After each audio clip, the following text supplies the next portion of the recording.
සුබ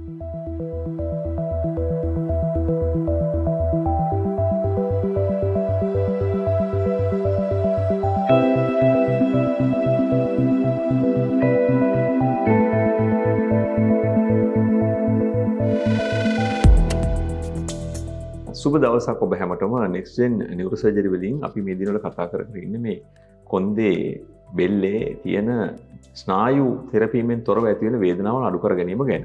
මේදී අපි ප්‍රධාන අවධානයක් යොමු කරන දේ තමයි මේ අධික බර ශරීරයේ තියෙන බර.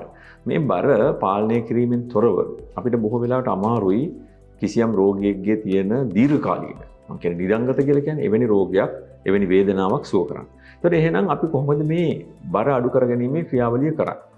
ඒ සඳහා අපි සාමාන්‍ය ස්වභාවික ක්‍රම තමයි බොහෝ වෙලාවට අපි භාවිතා කළ යුත්තේ මූලික අවස්ථාවේ හැටියට.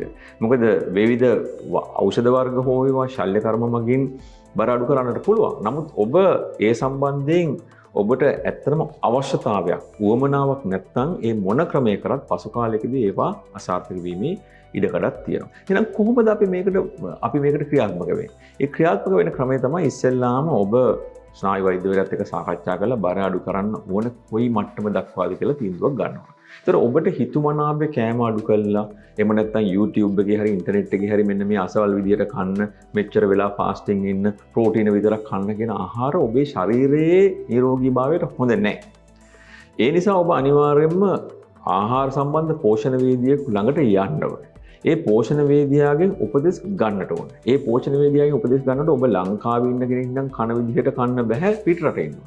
ඒ වගේම ඔබ කොළඹ රැකියාවක් කරන කෙනෙක් කන විදිහට කන්න බෑ ගමේ කෙනෙකුට. ඒත් මේ තම තමන්ගේ ඉන්න පරිසරයට කරන රාජකාරියට අනුකූලව ඒ පෝෂණ වේදිකා ඔබට ආහාර වේල සකස් කරලා දෙනවා. ඒත් මේ ආහාර වේල අපි කියන්නේ 100%ක්ම ඒ විදිහට කරන්න බැරි බව අපි හැමෝම දන්නවා. නමුත් හැකිතාක් දුරට මේකට අනුගත වෙන්නට ඕනේ.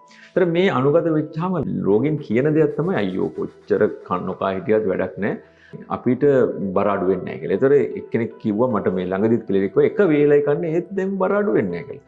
ඊපස්සේ බලනකොට එයා මේ අර එනර්ජි ඩ්‍රින්ක් එකක් බොනවා.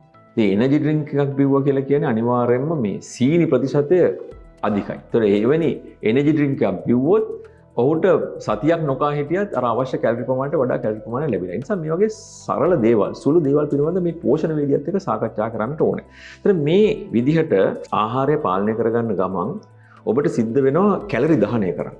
කියන්නේ ඔබ සාමාන්‍යයෙන් ඔෆිස් එක වැඩ කරනවා නම් පඩිපෙළ ලිෆ්ට් එකේ යන්න නැතුව පඩිපෙළ නගින්න ඕන. තරුණ කෙනෙක් නම් විශේෂයෙන් පඩිපෙළ බහින්නට ඕන.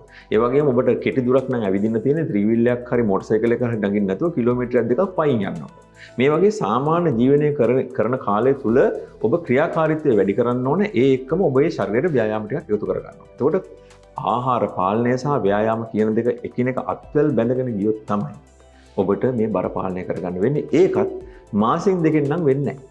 සාමාන්‍යයෙන් මාසයකට කිලෝ එකක් දෙකක් අඩු කරගන්න පුළුවන්. නමුත් දීර්ඝකාලීනව මාස 6ක් 7ක් මහන්සි වුණොත් තමයි ඔබට අවශ්‍ය මට්ටමට එන්න පුළුවන් වෙන්නේ. ඒ නිසා මේ පිළිබඳව ඔබ අවධානය යොමු කරන්න. එහෙම යොමු කළා ඔබගේ බර නිසි ප්‍රමාණයට අඩු කරගත්තොත් ඔබට බොහෝ වෙලාවට මේ කොන්දේ තියෙන ආබාධ වලින්, බෙල්ලේ තියෙන ආබාධ වලින් ගොඩේීමේ හැකියාවක් ලැබෙනවා.